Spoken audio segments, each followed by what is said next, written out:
अब भोला बनना सुरक्षित नहीं रहा। मेरे दोस्त कमले ने मुझे बताया कि भोले लोगों को पकड़ने वाली गाड़ी रास्ते पे घूम रही है। तो अब मेरा दिल जो है खौफ से भरा हुआ था, कहीं वो मुझे ना उठा के ले जाए। मैंने देखा बीच रास्ते पे एक औरत थी जो अमरूद बेच रही थी। वो औरत बड़ी चालाक थी। वो 50 रुपए के 3 अमरूद बेच रही थी, लेकिन मैं उसकी चालाकी समझ गया क्योंकि मैं डबल चालाक था। फिर मैंने 100 रुपए के 5 अमरूद लेके उसकी सारी चालाकी निकाल दी। एक अंडरग्राउंड मिशन के खातिर मुझे एक अनोखी जगह पर जाना पड़ रहा था। वहाँ की जमीन पीले मिलेगी ऐसे मुझे बताया गया था।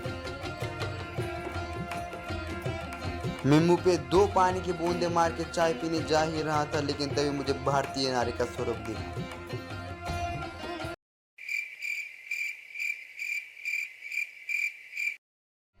मुझे चाय छोड़नी थी क्योंकि चाय अभी सिर के ऊपर से जा रही थी, लेकिन इस वक्त चाय पीना मेरे लिए बहुत ज़रूरी हो गया था क्योंकि चाय के पैसे कोई और भर रहा था। चाय पीने के बाद हम हमारे टीम के साथ आगे बढ़ते जा ही रहे थे। मेरे साथ कुछ खुफिया एजेंट भी आ चुके थे। एजेंट वाई जो अपने नशीले आंखों से किसी को भी नशेड़ी बना देते हैं, और एजेंट पी जो अपने खूबसूरत चेहरे और सफ़ेद दांतों वाली मुस्कान दिखाकर सामने वाले के होश उड़ा देते हैं।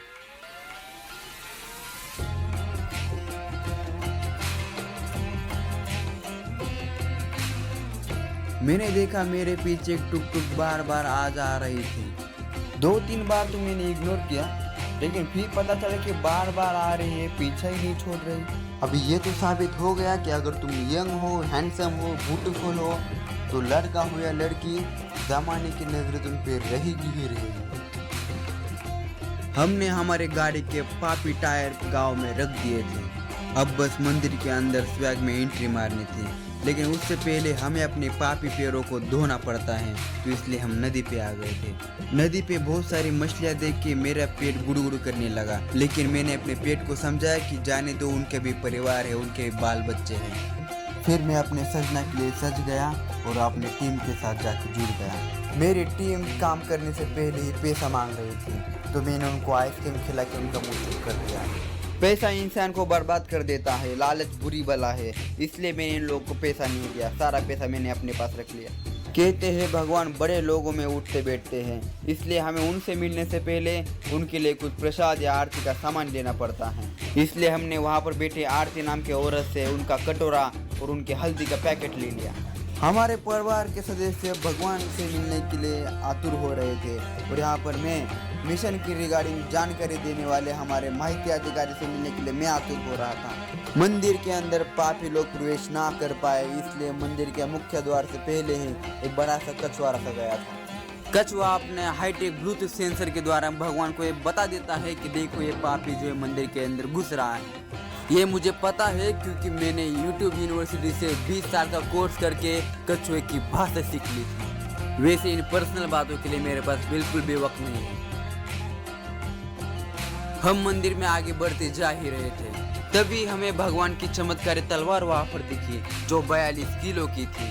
भगवान इसी तलवार से मार मार के राक्षसों की चटनी बना देते थे। ये अच्छा था क्योंकि आज हम खाने में चटनी लाना भूल गए थे। तो फिर साइड में बैठे बाबा ने मुझे कहा काली चटनी, तो मैंने कहा नहीं हरी चटनी, और ऐसा कह के मैं आगे मूव ऑन कर गया। और आगे देखा तो वहाँ पर कुछ लोग जो है खान पान कर रहे थे, क्योंकि वहाँ पर फ्री में खान पान मिल रहा था। मुझे मेरा मिशन पता था, इसलिए मैं खान पान को इग्नोर करके आगे बढ़ता चला ही जा रहा था। तभी हमारे स्पेशल एजेंट आर ने हमें बताया कि मिशन का कोड वर्ड है चटनी। तभी मेरे दिमाग की बत्ती जल गई और मैं समझ गया कि जहाँ पर मैं खड़ा था उसी के नीचे एक और कछुआ था जो पापी लोगों को डिटेक्ट करके भगवान को संकेत देता था। तो इसीलिए सीक्रेट मिशन का माहिती अधिकारी मुझे मिल नहीं रहा था। तो मैंने तुरंत अपने स्पेशल एजेंट येन को कहा कि ये भंडार ले लो और मेरे कौले माथे पे लगा दो ताकि मैं पाप मुक्त हो जाऊं। फिर मैंने वही भंडारा भगवान की ओर फेंका क्योंकि परंपरा थी। फिर क्या मेरे मन से प्राइवेट बातों के दौरान सीनियर एजेंट ए ने मुझे झापड़ लगाया। फिर सेंसिटिव झापड़ खा के मुझे याद आया कि चटनी ही वो कोडवर्ड था जो मैंने बाबा चमत्कार के मुंह से सुना था। इसलिए कहते हैं कि सस्ते बादाम नहीं खाने चाहिए, याददाश्त कम हो जाती है। लेकिन अब सोचने का वक्त नहीं था, हम बाबा और अच्छे बादाम की तलाश के लिए निकल गए।